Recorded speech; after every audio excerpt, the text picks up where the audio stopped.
आइए अधिगम और अर्जन के बारे में हम समझते हैं। सीटेट में यहाँ से 3-4 क्वेश्चन हर बार पूछ दिए जाते हैं, तो पहले हम थियरी समझ लेते हैं, फिर क्वेश्चन करने का प्रयास करेंगे। अर्जन, जो भाषा का अर्जन है वो अनुकरण द्वारा आता है, तो ये अनुकरण याद रखेंगे। भाषा का जो अर्जन है वो सहायास प्रक्रिया है, तो ये सहायास प्रक्रिया याद रखेंगे, ठीक ना। अर्जन हमारे में अनुकरण द्वारा आता है, एक भाषा का अर्जन हम अनुकरण द्वारा सीखते हैं। अर्जन सहायास प्रक्रिया है, ये दो याद रखिएगा। और अधिगम का सीधा मतलब होता है सीखने से, ठीक ना। अधिगम किसी भी स्थिति के प्रति सक्रिय जो प्रतिक्रिया है उसको हम अधिगम कहते हैं। अधिगम यानी सीखना, लर्निंग। तो कभी कभी ये क्वेश्चन दे देता है, ठीक ना, कि अधिगम किसी स्थिति के प्रति सक्रिय प्रतिक्रिया है, या दे देगा किसी स्थिति के प्रति सक्रिय प्रतिक्रिया है, तो क्या है, अधिगम है, ठीक ना।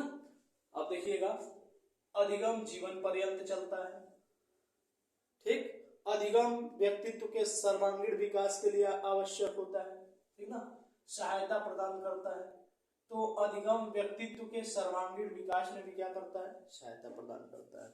अधिगम का मतलब ये नहीं होता है कि हम किसी भी चीज को रट लें। अधिगम का सीधा मतलब होता है कि हम जो भी चीज सीखे हैं उसका हम अपने व्यवहार में अनुप्रयोग कर सकें। जो भी चीज सीखे हैं हम उसको अपने भी भाषा में, अपने शैली में भी उसको क्या कर सकें, अभिव्यक्त कर सकें, ठीक ना। तो अधिगम का मतलब रटना नहीं है। अधिगम का मतलब है कि हम जो चीज सीखे हैं उसका व्यवहारवादी प्रयोग कर पाते हैं कि नहीं, ठीक ना। तो अधिगम का मतलब रटना नहीं है। अधिगम के प्रकार की अगर आप बात करेंगे तो अधिगम यहाँ 3 प्रकार हम पढ़ते हैं। क्रियात्मक अधिगम, मोटर लर्निंग, शाब्दिक यानी वर्बल लर्निंग, और विचारात्मक यानी कॉन्सेप्चुअल लर्निंग, ठीक ना। तो क्रियात्मक अधिगम, क्रियात्मक में क्या है, तो क्रियात्मक में जो गतिवाही क्रियाएं हैं उनको हम अध्ययन करेंगे। गतिवाही क्रियाएं का मतलब क्या, तो जो बाल्यावस्था में बिना किसी सहारे के चलना सीख जाए, ठीक ना, बिना किसी के सहारे हम उठना सीख जाए, ठीक, खड़ा होना सीख जाए, तो ये सारी जो क्रियाएं होंगी जिनको हम सीख रहे हैं वो अधिगम होगा, क्रियात्मक अधिगम, ठीक। तो बाल्यावस्था में बिना किसी सहारे के खड़े होना, चलने का प्रयास करना, या साधारण गतिवाही क्रियाओं का संबंध किस अधिगम से है, क्रियात्मक अधिगम, ठीक ना। वर्बल यानी शाब्दिक, वर्बल लर्निंग, जिसमें हम शब्दों का इस्तेमाल करेंगे इस अधिगम में, चित्र का, संकेत का, अंक का, तो वर्बल अधिगम होगा, वर्बल लर्निंग होगा, शाब्दिक अधिगम होगा, ठीक। इस अधिगम में हम सरल समस्या से जटिल समस्या की तरफ जाते हैं, और अंक, संकेत, चित्र के माध्यम से जो सीखेंगे हम इसका प्रयोग क्या करेंगे, यंत्र उपकरणों के निर्माण में, ठीक, वैज्ञानिक उपकरणों के निर्माण में, वैज्ञानिक आविष्कार में, ठीक ना, वहां यूज करेंगे हम, ठीक। विचारात्मक पूछ दे, कॉन्सेप्चुअल, कॉन्सेप्चुअल यानी कॉन्सेप्ट के हिसाब से, ठीक ना, सीखना। इसमें हम शरीर का बहुत ज्यादा महत्व नहीं देते हैं, इसमें हम अपने दिमाग का महत्व देंगे। तो क्वेश्चन देता है कभी कभी कि बौद्धिक क्षमता का संबंध किस अधिगम से है, विचारात्मक, कॉन्सेप्चुअल, कॉन्सेप्चुअल लर्निंग से, ठीक ना। तो अधिगम 3 प्रकार, क्रियात्मक, शाब्दिक और विचारात्मक, ये यहां से याद रखेंगे। कोई पूछे कि भाषा क्या है, तो ठीक है, भाषा का अधिगम, भाषा का अर्जन, फिर भाषा क्या है, तो भाषा एक सांकेतिक साधन होता है जिसमें हम अपने भाव को, विचार को दूसरे के सामने प्रकट कर रहे हैं, या उसके भाव विचार को हम क्या कर रहे हैं, समझ पा रहे हैं, तो वो सांकेतिक साधन जो है वो क्या है, भाषा है, ठीक है। तो ये भाषा याद रखेंगे। और भाषा योग्यता के अंतर्गत मौखिक, सांकेतिक और लिखित अभिव्यक्तियां आती हैं। मतलब इस तरीके से अपने भाषा को हम क्या कर सकते हैं, एक जगह से दूसरे जगह पहुंचा सकते हैं, मौखिक बोल के, संकेत के माध्यम से, ठीक ना, लिख करके अपनी भाषा को एक जगह से दूसरे जगह या एक व्यक्ति से दूसरे व्यक्ति तक क्या कर रहे हैं, ट्रांसफर कर रहे हैं, ठीक है। तो भाषा योग्यता मौखिक अभिव्यक्ति, सांकेतिक अभिव्यक्ति, लिखित अभिव्यक्ति, ये इंपॉर्टेंट है, यहां से लिख लीजिएगा इंपॉर्टेंट। भाषा अधिगम और अर्जन से संबंध में बहुत सारे मनोवैज्ञानिकों का बहुत सारा मत है। इसमें व्यवहारवादी मनोवैज्ञानिक क्या कहते हैं कि अभ्यास, नकल, रटने से भाषा प्रयोग की क्षमता विकसित होती है। अभ्यास से, नकल करने से, रटने से, ठीक ना, भाषा प्रयोग की क्षमता विकसित होती है। यह व्यवहारवादी मनोवैज्ञानिकों का मत है।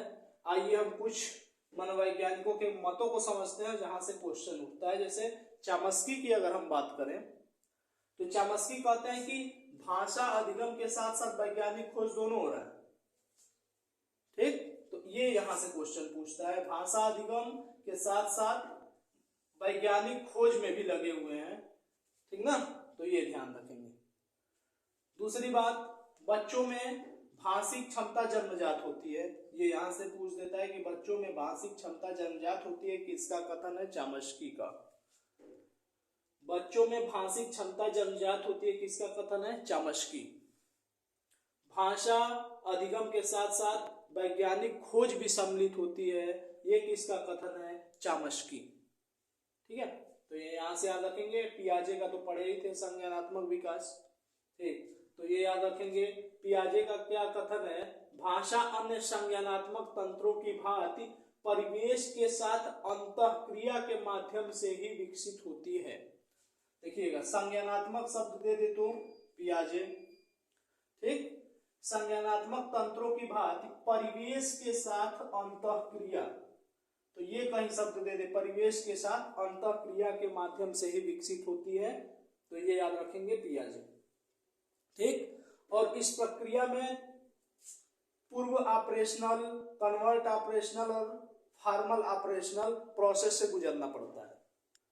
ठीक, तो ये तीन ये जानते रहेंगे, ऑपरेशनल, पूर्व ऑपरेशनल, कन्वर्ट और फॉर्मल, ठीक ना, और इनसे गुजरने के बाद आत्मीकरण और समायोजन के माध्यम से कई रूपरेखाएं बच्चे क्या करते हैं? बनाते हैं, ठीक ना। तो आत्मसातीकरण और समायोजन, ठीक, समायोजन मतलब एडजस्ट करना, आत्मसात मतलब उसी ज्ञान को हुबहू प्रयोग करना, ठीक ना। तो आत्मसातीकरण और समायोजन शब्द याद रखेंगे, ठीक ना, ये, और यहां से पियाजे का नाम याद रखिएगा। तो आत्मसातीकरण और समायोजन यहाँ आ जाए भाषा में तो पियाजे का नाम याद रखना है, संज्ञानात्मक आ जाए तो पियाजे का नाम, परिवेश के साथ अंतःक्रिया के माध्यम से ही विकास होता है, तो ये याद रखेंगे आप, ठीक ना। पावलाव का आ जाए तो आप पढ़े भी होंगे, कुत्ते पे प्रयोग किए थे पावलाव, ठीक ना। घंटी का अनुबंधन किए थे, तो प्राकृतिक उद्दीपक या उद्दीपन का सिद्धांत भी दे देता है, या उद्दीपक से रिलेटेड देगा तो पावलाव आप लिखेंगे, ठीक ना। शास्त्रीय अनुबंधन का सिद्धांत तो पावलाव, ठीक है, वहां हम कर लेंगे। वाइगोत्स्की की बात आएगी तो वाइगोत्स्की तो सामाजिक सिद्धांत के बारे में बताते हैं, ठीक ना। तो वाइगोत्स्की कहते हैं कि भाषा जो है समाज के संपर्क में आने पे विकसित होती है। वाइगोत्स्की कहते हैं कि भाषा समाज के साथ संपर्क का परिमाण होता है। अगर हम अच्छे समाज में हैं, सभ्य समाज में हैं, ठीक, तो सभ्य भाषा सीखेंगे। असभ्य समाज में है तो वहां हम असभ्य अशुद्ध भाषाओं का इस्तेमाल करेंगे। इसलिए भाषा जो होना चाहिए वो क्या होना चाहिए? भाषा हम समाज से सीखते हैं और समाज की भाषा जो होगी वही हम सीखेंगे, ठीक ना। तो परिवेश की भाषा, समाज की भाषा शुद्ध होनी चाहिए, ठीक ना, ये याद रखेंगे। समृद्ध भाषिक वातावरण होना चाहिए, ठीक, ये अगर दे दे तो ये भी आप सब में ट्रिक कर देंगे, भाषा सीखने में इस्तेमाल होता है। अच्छा, वाइगोत्स्की में ही पूछता है कि बच्चा अपनी भाषा के विकास के दौरान कितने प्रकार की बोली बोलता है? तो 2 प्रकार का, ठीक ना, एक आत्म केंद्रित और एक सामाजिक। आत्म केंद्रित मतलब अपने ही बात कर रहा है, सामाजिक मतलब ठीक समाज के साथ बात कर रहा है। तो बच्चा अपनी भाषा के विकास में 2 प्रकार की बोली बोलता है, आत्म केंद्रित और सामाजिक, ठीक। शब्द भंडार की बात करेंगे तो बालक के शब्द भंडार में 2 प्रकार के शब्दों का संकलन होता है, ठीक ना। और कौन कौन सा होता है? तो एक जो सक्रिय रूप में प्रयोग कर रहा है, ठीक, बालकों के शब्द भंडार में 2 तरह के शब्द भंडार, एक जो हम दूसरे से बोल रहे हैं वो सक्रिय रूप में काम कर रहा है, एक वो जो दूसरा बोल रहा है तो हम समझ ले रहे हैं, हम बोल नहीं रहे, ठीक ना। तो दो तरह के शब्द भंडार होते हैं। पूछ दे अगर कि 9 से 11 साल के बच्चे के पास कितने शब्द भंडार होंगे, तो 50,000 याद रखेंगे, ठीक ना।